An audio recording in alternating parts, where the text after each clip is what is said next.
All right. Well, Pfizer and Moderna would like you to know that the Omicron vaccine is ready. So are you ready? Finally. All right, let's go. Finally. I'm going to get mine right now. Well, okay. Before you go and do that, before you roll up your sleeve and get your lollipop, we have some things that you might want to know about this vaccine. Okay. That's coming to you very soon, this autumn. In fact, probably even in the summer, if you go by the calendar. Okay. So pharma companies have been working on this vaccine since Omicron sort of took over last year, but they did not get the order from the Food and Drug Administration on the final recipe or what was supposed to be in this vaccine until the last day of June. In fact, June 30th was when the FDA ordered that the boosters this fall be bivalent, meaning it should contain medicine to combat 2 variants at least. So that does make sense, right? Because what are the 2 most prevalent variants right now? If you look at this chart, this is in the United States, but it is pretty much replicated throughout most countries right now. You see that the BA.5 variant is responsible for almost 90% of all COVID cases at this point. BA.4 is about 6%, and then that's 4.6 rather, and then descending order underneath that, right? If you look at when, though, BA.5 became the dominant variant, it wasn't really until July. So this chart shows you July of this year? Of this 2020? year, Wow. right. So if you look so the first data point here on the far left, I know you can't really see it that much, is May 22. So just about 3 months ago, when we first started to see BA.5, and then it kind of hit like a rocket, right? Around July is when it took over as the majority variant inside the United States.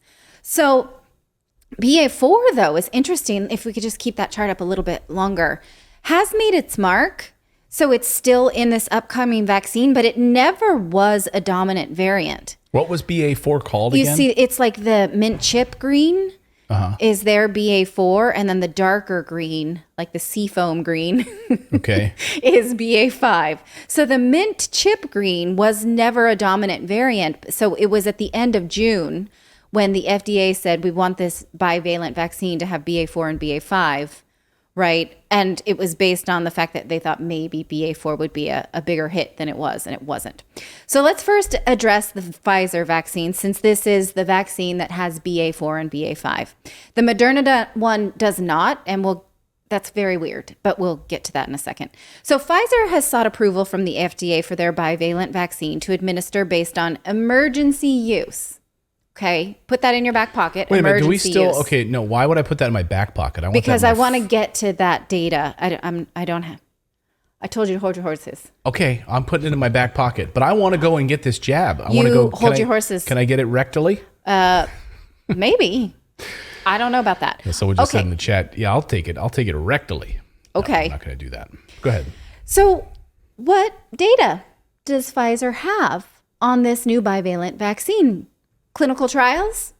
No, not yet. They don't have any clinical trials. That they expect to do that in a few weeks. Now, we're getting this data from a press release, which has a link to some supporting documents, but Pfizer is not releasing even their clinical data, meaning they don't have any human trials done. So this is from the press release dated Monday, August 22nd. It says preclinical data showed a booster dose of Pfizer and BioNTech's Omicron BA.4, BA.5 adapted bivalent vaccine generated a strong neutralizing antibody response against Omicron, all of these variants, as well as the original wild type strain. A clinical study investigating the safety, tolerability, and immunogenicity of the Omicron BA.4, BA.5 adapted bivalent vaccine in individuals 12 years of age and older is expected to start this month. Okay, that means you have tested this in no people yet. No people. You expect you can understand that because, look what happened when they tested it in people the last time. We see the documents. They're not going to make that mistake again. Absolutely right. So we're not going to test. Here's a vaccine for people. We're not going to test it on people. Who wants to be the first one to try it? So they're saying that their preclinical trial data is pretty good. That's what they're saying. What does that mean? So what they're saying is pretty good. They're basically saying, well, we've had other vaccines we've made in the past. No. So what they mean by preclinical most of the time means animals. So they've tested on animals only. But given the fact that they did not get instructions on how to make it until, let's say, July 1st, right? We're only in August. And the fact that during the first animal trials of the first COVID vaccine, we now know that they administered it to animals, but they then culled those animals 2 weeks after the vaccine, which is a nice word for saying they killed them. Yeah, why? Right? Yeah, just say killed instead of culled. Right? I don't know. It's an industry term, and I feel like it's not shocking people if I use it. But Right. yes, they killed the animals 2 weeks after getting those vaccines. So they never had a chance to observe any long-term effects in preclinical trials. So you're saying that they had those animals that they injected and they only had them for 2 weeks. Then they killed them, so they don't know long term. They never knew that about animals. We don't know if these preclinical trials were done on animals that were killed 2 weeks later, or if those animals are still living. We do know they felt the results of those animals was A-okay, right? We also know that it showed that the animals had an antibody response that they felt was strong against the Omicron variants. That's all we know.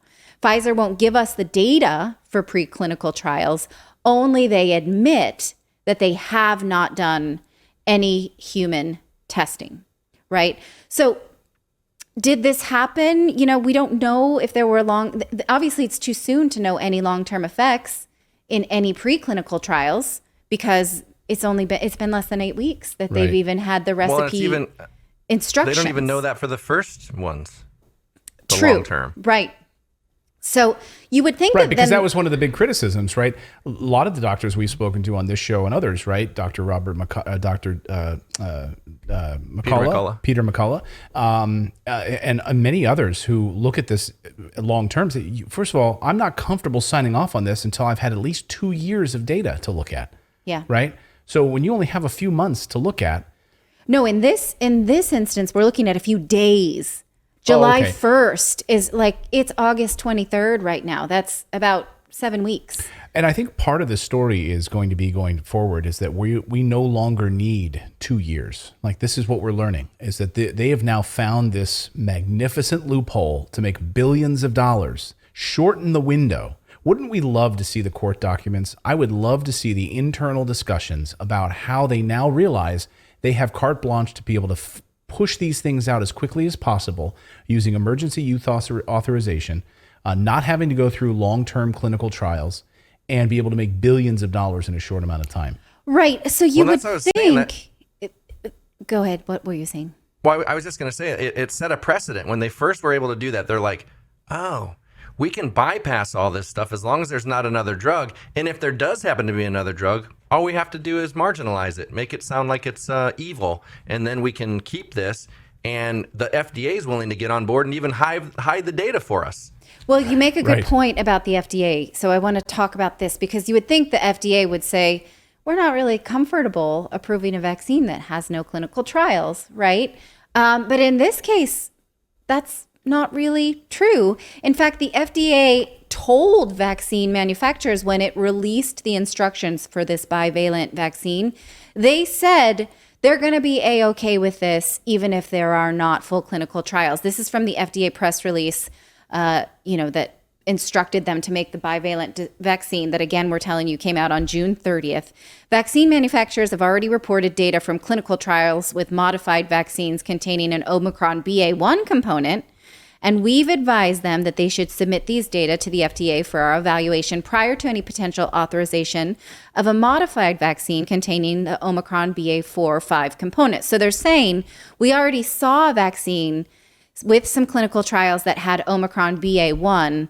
So we think we can copy and paste that over and apply that to BA.4, BA.5. They said manufacturers will also be asked to begin clinical trials with modified vaccine containing the BA.4, BA.5.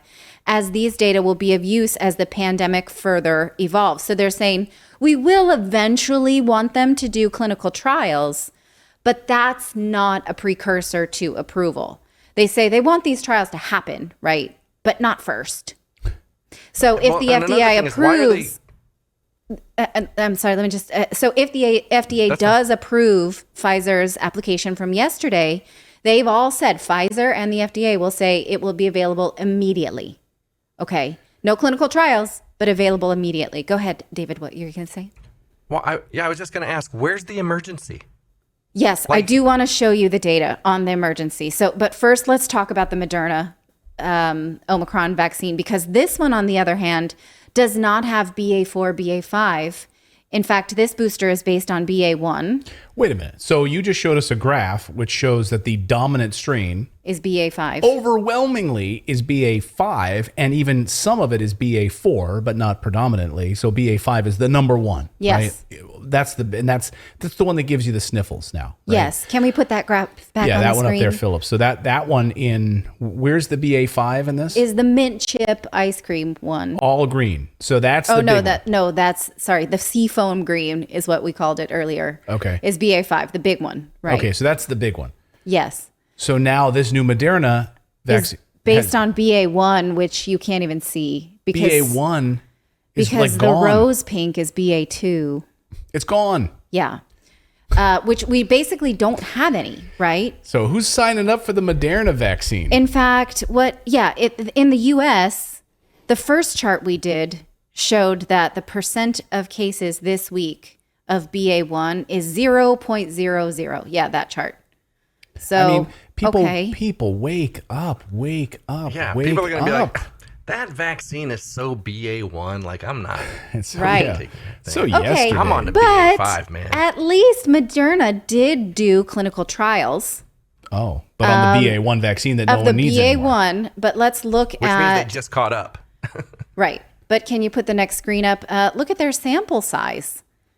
437 participants. Wow, that's huge. No. Oh, it's not big? That is a small... That's a smidgen. That's a smidgen of people. That is a very small sample size for something that you intend to roll out to the greater population. I love the way... it was well tolerated. Well tolerated. Is like... These are the words that we're using? That could mean anything, right? I'm well tolerated. I'm well tolerated in my house. Well, maybe not. Yeah, so. it was tolerated in. I'm not even well tolerated. I'm just tolerated. That's like how you deal with a rash. Your go-to is well tolerated. Is how people deal with you. We welcome Philip to. Here's Philip. Would like to introduce you to Philip. He's well tolerated. Yeah. So, again, Moderna's data relies on the fact that they felt pretty good about previous variant boosters, so they assume that this one is all good too. Now, both Pfizer and Moderna boosters are only to be administered to fully vaccinated patients. That means you can't go and take these as your first vaccine if you weren't already given your first two vaccines, which is strange because if for some reason, I can't imagine who this archetype is, but let's say you're like, yeah, I think I'm going to go and get that COVID vaccine now. I held out for 2 years, but now's a good time. Then you need to go and get the first two doses of the original COVID variant, right? And then wait a few weeks and then get your Omicron booster. So that would be quite a few vaccines. That's where the Moderna comes in then, is what you're saying. So you have to go first get your Moderna because that covers B1. And then a few weeks later, go get your... Your first one cannot be a variant. Your first, if you're starting now, your first one has to be the original, the OG vaccines. Right. Is that the what Wuhan the Moderna lab one is? You need the Wuhan Moderna lab. is also a booster. So we're talking about two different boosters, Pfizer and Moderna. Okay. Right. And just to point out, if you do have to go back and get that first one, you're now paying out of pocket because the federal government is stopping the program of Good paying point. for you. When do I get the so BA? it's no longer emergency use? No, not that one. It still is. It's just that the federal government is no longer paying. Now, okay, you two, I know you want to talk about emergency use. Let's do it. Why is the FDA using emergency use? Well, let's look at COVID cases in the U.S. right now and ask yourself, Does this an emergency make? Okay. COVID cases, now these are hospital admissions in the United States for data up to today, down 76%. 76%. Okay. Don't say it's not an emergency. I'm just saying they want this emergency use authorization. Okay, right? But again, now look at COVID deaths, right? Next chart. So this is pretty much for the whole of the pandemic. We see a big spike around December 2020, right? And then another big spike around the early spring of this year, but nothing like that since. So is that clear though? Does that say with or from? Well, again, these are CDC numbers, and we do know that the CDC does count people who died with COVID, not necessarily from COVID. So we will put an asterisk in this data. So if you had COVID and you were in a car accident, you died with COVID. Now, according to Yale Medicine, during the authorization of the original COVID vaccine, the FDA issued emergency use authorization based on these standards. It said for an emergency use authorization, that's EUA, for a COVID-19 vaccine, for example, the FDA required that at least half of the clinical trials on human beings be followed for at least 2 months after vaccination. For full FDA approval of a COVID vaccine, participants are followed for at least 6 months. Okay, we never have got full FDA approval. We all got, for the original vaccines, we had emergency use, right? Mm-hmm. And the FDA required 2 months of clinical trials. So why are they not doing that anymore? Could it be from the fact that the original clinical trials were not awesome results, that there were complications, which we're only just hearing about now, right? So how do we know? Right. How do we trust this when we know Pfizer had adverse reactions in their original clinical trials when it was required? And the data they hid from us. Being allowed to skip it, right? So yeah, they tried to hide it for 75 years. I mean, that's telling. They did, and now they're being allowed to skip it, right? So the FDA, though, has already said, we don't need this. We're going to approve this no matter what.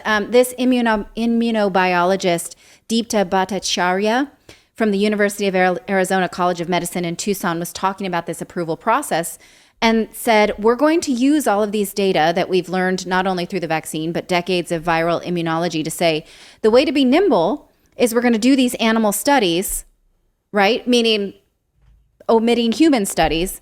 We're really not going too far out on a limb here. And I'm like, I read this quote and I'm like, not too far out on a limb. How about no limb? How about no limb at all? It reminded me of this line from Despicable Me, one of my favorite movies. The limb right now. No limb. No limb. No limb at all when it comes to vaccines. But they're saying that's okay. You know, we got some from some animals. We did this before it went A-okay. We'll just climb out on the limb. So how do you feel about that? I'm not telling you what to do. I'm telling you what to consider here. Right? Was Deepta part of the Barrington documents?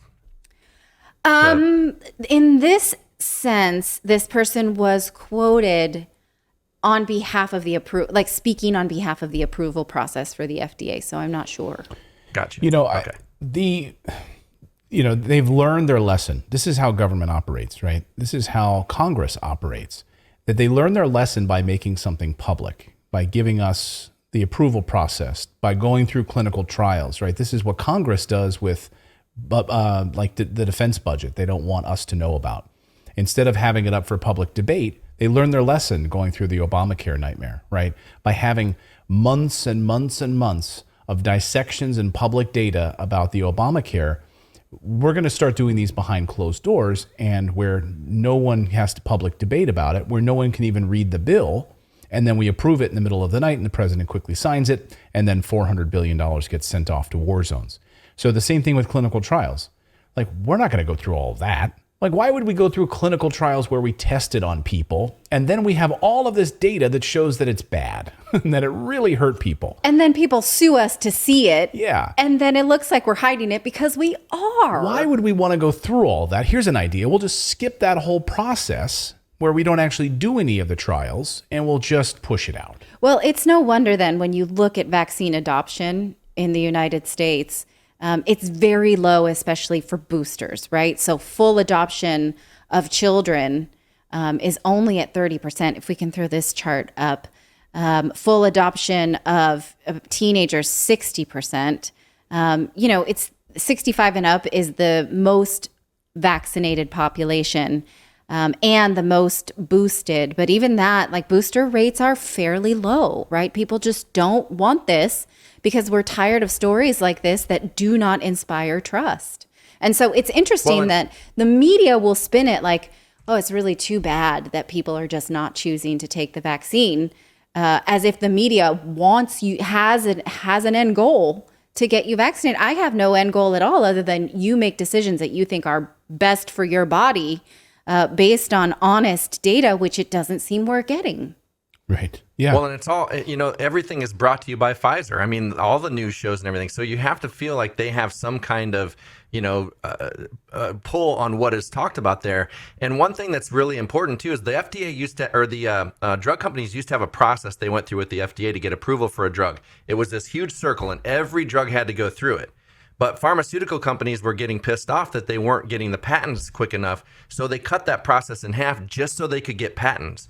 So like when you hear, like at the very beginning of this, all of these companies were fighting not to get the virus or the vaccine out to all these countries to help, let's do the right thing. Let's help as many people. No, they fought to get it out to get the patent. And that was the main thing. And so they cut that in half. Now it's been cut in even more to get the emergency use. I say it too, Clayton. Emergency use, not use authorization. To get it out even faster. So this process has gone from this circle to a half circle to now a quarter of a circle. And before long, it's like this is the first time we're seeing it come out without anything. Yeah. Days, weeks even for approval. And they're just rushing it to market. And they'll make billions. Yeah. I mean, at the heart of it, just follow the money, right? Because we have the data from how much they were raking in record profits from the vaccine specifically right now. So of course they don't want to. And we got this admission from one of the CEOs saying, well, now that most people, we've got to find a way to keep our profits up. So what we're seeing is that we really want to encourage people to get those boosters. We've got to, So they're acknowledging that now once we get through all of this, their profits aren't going to be anywhere near the level they were unless they can have this continuous booster every 6 months. Make sure that people are, there's advertisements for it. There's public service announcements for it. The government is pushing it on your behalf, or they're going to buy it. The government will just buy it from them, subsidize it. So they'll still make their money like the weapons manufacturers do.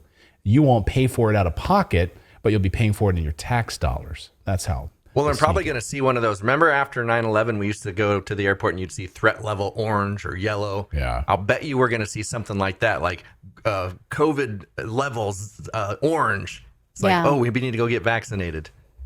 Yeah. Right. Or they, shift to monkeypox, or now the new one today is tomato. What is it called? Tomato virus. Tomato virus. Tomato flu. Tomato flu. Looks and like chickenpox. I was really concerned about the intonation of the news articles that I read around this New York Times, Wall Street Journal, Associated Press. It's all, Omicron variant, Pfizer submits Omicron variant to the FDA. That's the headline, right?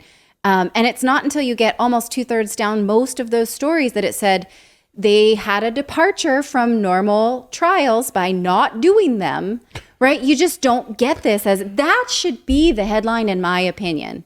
But they're not that concerned about it. So I guess they think you shouldn't be either. I mean, this is why the mainstream media lies to you, right? So most people, they flip open their Google News feed or whatever, and they get this information and they see these headlines. They don't even really read past the first or second paragraph, excuse me.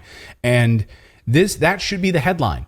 Like Pfizer, ditches clinical trials for their new vaccine, whatever. Yeah. I mean, shouldn't that be the headline? Crazy?